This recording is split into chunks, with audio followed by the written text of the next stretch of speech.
Hello and welcome back to our daily PYQ series by UPSC on Mars, where we'll discuss 5 PYQs every day. Right? अब 5 PYQs क्यों? Because हम हर question detail में deal करना चाहते हैं. Right? सिर्फ question पढ़ के आंसर दे देने से तो बहुत जल्दी हो जाएगा ऑफ कोर्स, लेकिन we want to discuss every logical understanding involved there, या फिर कुछ डिटेल्स देनी है, या कोई इम्पॉर्टेंट इंफॉर्मेशन शेयर करनी है उस क्वेश्चन में.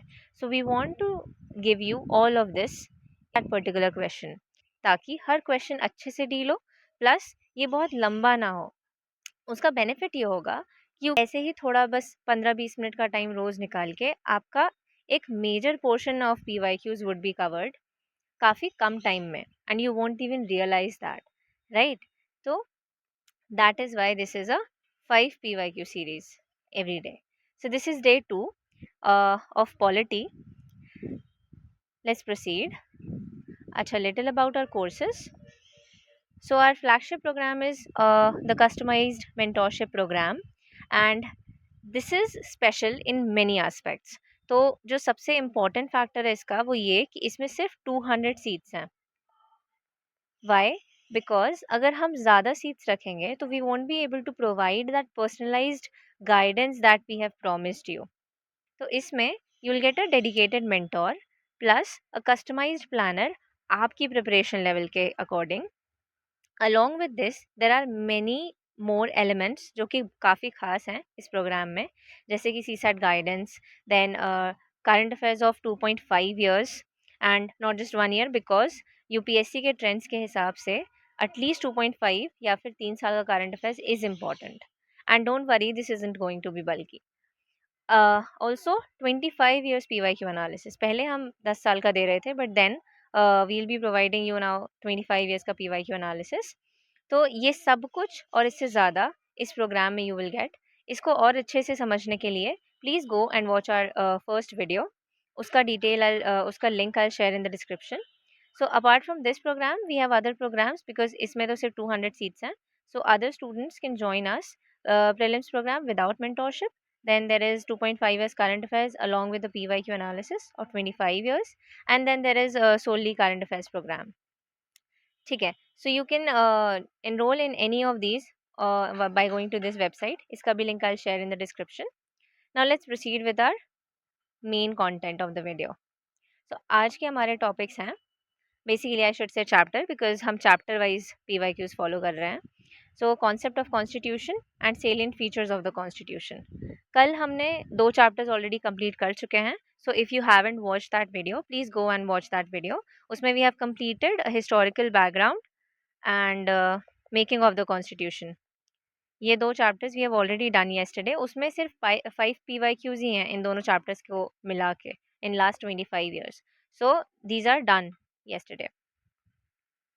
ओके. तो सेलिएंट फीचर्स में ना, अलॉन्ग विद द फीचर्स, ये 3 जो चीज़ें हैं which is parts of the constitution, schedules and sources, ये 3 इससे ज़्यादा इंपॉर्टेंट है, because according to the trend इनसे ज़्यादा क्वेश्चन आते हैं प्रीलिम्स में. All right, and we'll see when we'll discuss the P Y Qs. तो चलो लेट्स बिगिन. तो कॉन्सेप्ट ऑफ कॉन्स्टिट्यूशन से एक ही तरह का क्वेश्चन आता है majorly, in which it asks about constitutional government. तो let's proceed with the first one. Constitutional government means. अब इसमें हमें सबसे पहले पता होना चाहिए कि what is constitutional government. Right? तो कॉन्स्टिट्यूशन क्या होता है? Constitution is a legal framework. Right? इसमें क्या होता है कि it provides rules, procedures and principles for the governance of the country. है ना? तो कॉन्स्टिट्यूशनल गवर्नमेंट क्या होती है? Constitutional government is government which governs according to the constitution. Right? Basically constitution limits the power of the government. इसका जो main element है वो यही है. एक तो ये, और दूसरा it prevents abuse of power. It prevents abuse of power, plus it protects rights of citizens. How? By ensuring accountability of the government. ठीक है? तो चलो let's see the options here. First one, a representative government of a nation with federal structure. अब यहाँ पे ये सारी चीज़ें बाद में देखेंगे, सबसे पहले हम देखते हैं फेडरल स्ट्रक्चर। नाउ सी, ज़रूरी नहीं है कि कॉन्स्टिट्यूशनल गवर्नमेंट में फेडरल स्ट्रक्चर ही हो, है ना। Like if you see UK, UK में कॉन्स्टिट्यूशनल गवर्नमेंट है, but that is UK is unitary government वाला कंट्री, है ना। तो ये तो एलिमिनेट हो गया। उसके बाद, a government whose head enjoys nominal powers.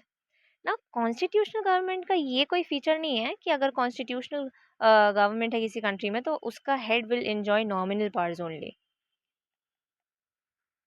Then whose head enjoys real powers, again ये थोड़ा सा ये वेग ऑप्शन है कि हेड एंजॉयज रियल पावर्स तो वो कॉन्स्टिट्यूशनल गवर्नमेंट हो गया, नहीं।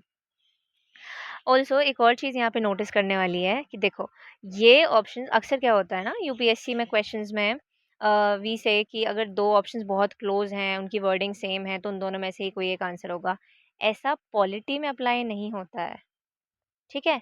पॉलिटी में in fact I have mentioned this in my previous videos also when I have done the weekly target discussion of our course, कि पॉलिटी में ये चीज़ ज़्यादा अप्लाई नहीं होती है, tricks and logics and all of this.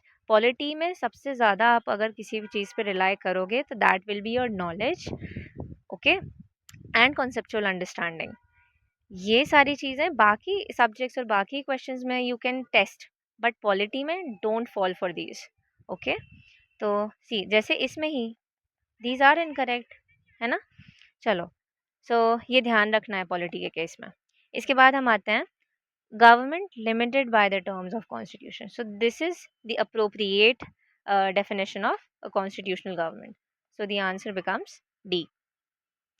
Now let's move on to a similar type of question here. Which one of the following statements best reflects the chief purpose of the constitution of a country? Okay, तो देखो यहाँ question को बहुत अच्छे से पढ़ना है। यहाँ पे वो सिर्फ पर्पस नहीं पूछ रहा है, वो पूछ रहा है कि चीफ पर्पस क्या है कॉन्स्टिट्यूशन का। इसका मतलब क्या है कि ये सारे के सारे उसके पर्पस हो सकते हैं, लेकिन आपको चीफ पर्पस बताना है, ठीक है। चलो, first one is it determines the objective for the making of necessary laws. अब ये पर्पस तो है, लेकिन ये चीफ पर्पस नहीं है। जैसे हमने इस क्वेश्चन में भी देखा था कि कॉन्स्टिट्यूशन का मेन पर्पस क्या होता है, लिमिटिंग द गवर्नमेंट, है ना। ये चीफ पर्पस तो नहीं हुआ। उसके बाद, it enables the creation of political offices and a government, again ठीक है, ये पर्पस हो सकता है, लेकिन ये चीफ पर्पस नहीं है, right. Third one, it defines and limits the powers of a government. Exactly, this is the chief purpose. इसको रट लेना है एकदम। यू कैन सी यहाँ पे, इनफैक्ट अभी ये भी हम डिस्कस करेंगे, उसके बाद I tell. So this is the answer. एक बार फोर्थ वाला भी हम पढ़ लेते हैं। Secure social justice, social equality and social security. तो हाँ, कॉन्स्टिट्यूशन सिक्योर्स, लेकिन उसका चीफ पर्पस अगेन ये नहीं है। चलो, ओके, इसका आंसर हो गया हमारा सी।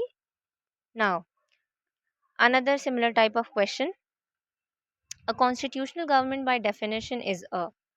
अगेन ये बहुत सिमिलर क्वेश्चन है, लेकिन हर क्वेश्चन में यू कैन सी कि ऑप्शंस काफ़ी अलग हैं।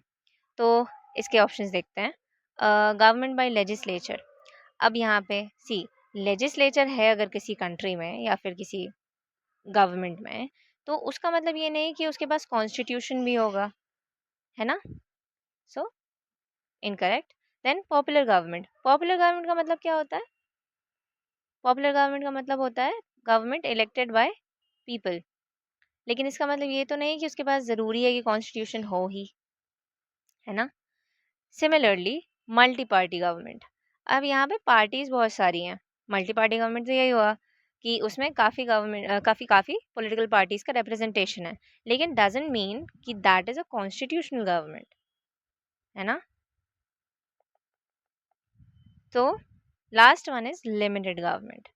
Again this is our answer, ठीक है।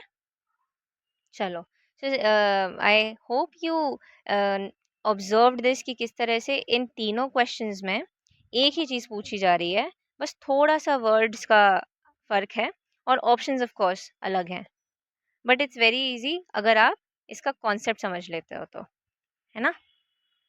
चलो, अच्छा, पार्डन मी इस इमेज के लिए, I know this doesn't look nice, but this was put here intentionally. पूरा परफेक्ट दिखाना इज नॉट नेसेसरी ना।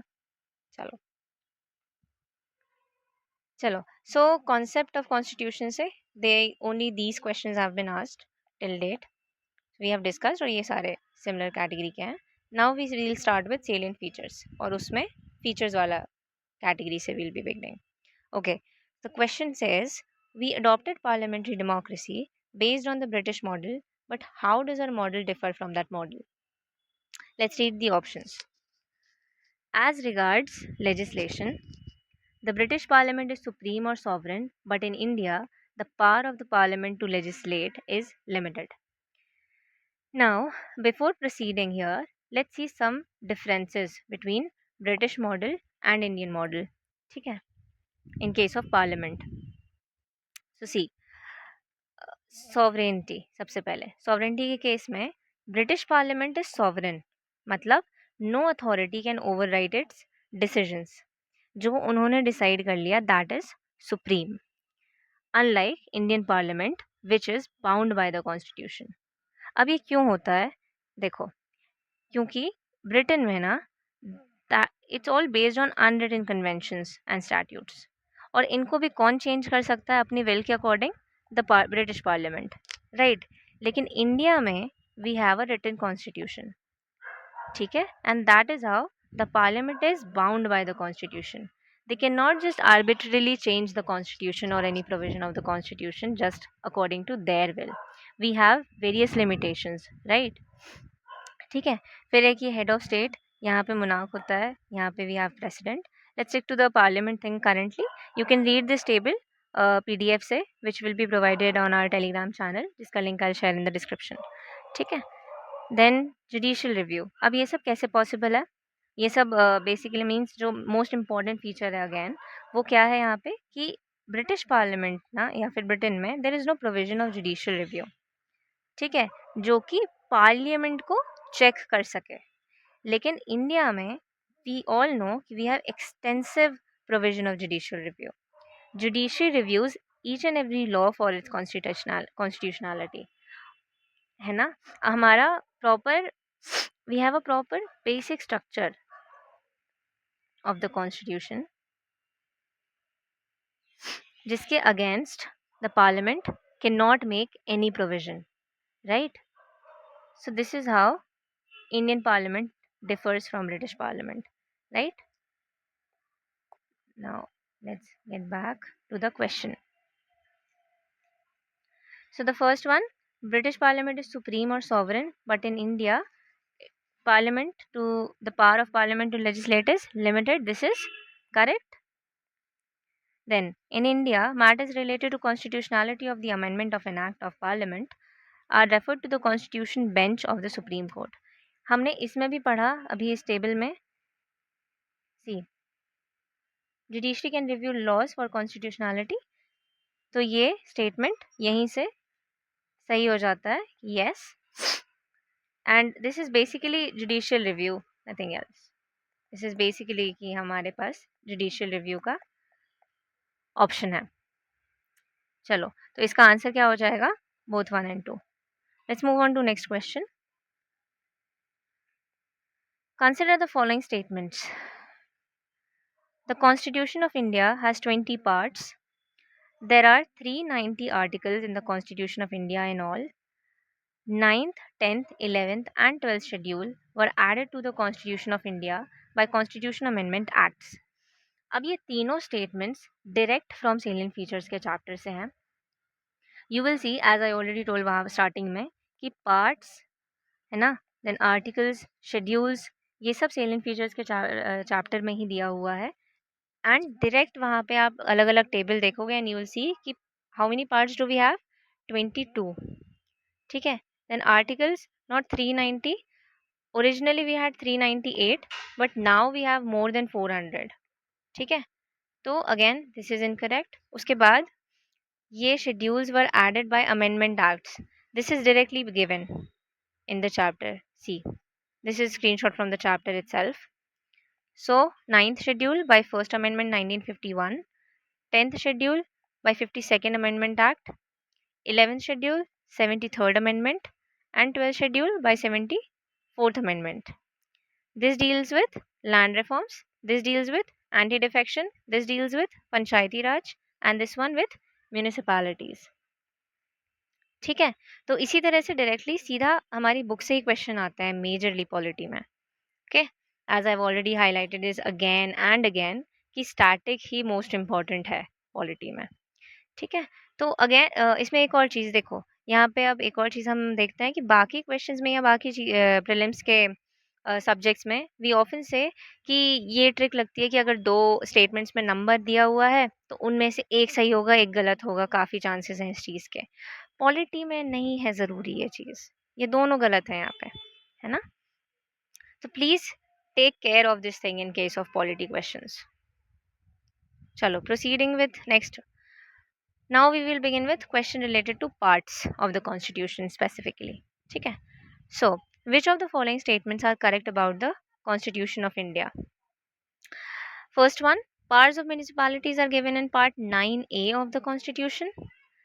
Emergency provisions, part 18, and provisions related to amendment of the Constitution are given in part 20 of the Constitution. अब ये सीधा हमारे chapter से question है. Again पूरा टेबल इसमें दिया हुआ है इस चैप्टर में. See, I have provided the screenshot, सारे parts I have given here and you can see 18 में वी हैव इमरजेंसी, 20 में वी हैव अमेंडमेंट, एंड एक और क्या पूछा है क्वेश्चन में, 9A म्यूनिसिपैलिटीज. सो इसके हिसाब से ये तीनों स्टेटमेंट्स करेक्ट हैं. अब इसमें कुछ एक्सप्लेनेशन, लॉजिक, कॉन्सेप्ट कुछ नहीं है, ये सीधा फैक्चुअल क्वेश्चन है. चलो, now last question of the day.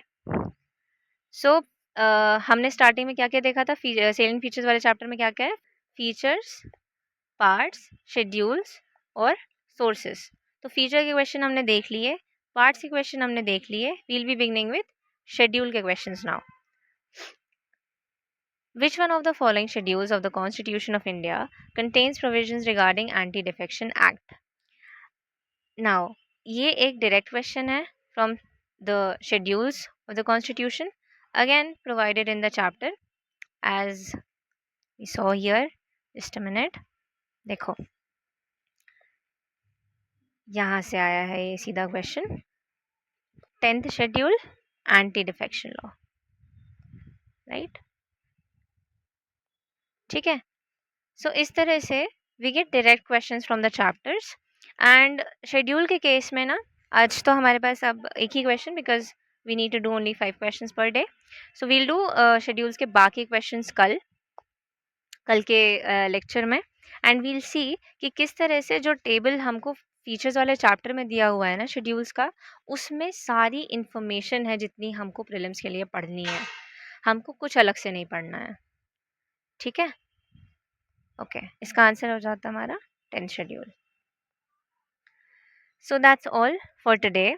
Please subscribe to our channel ताकि आपको ये डेली के जो लेक्चर्स आएंगे उसकी अपडेट्स मिलती रहे.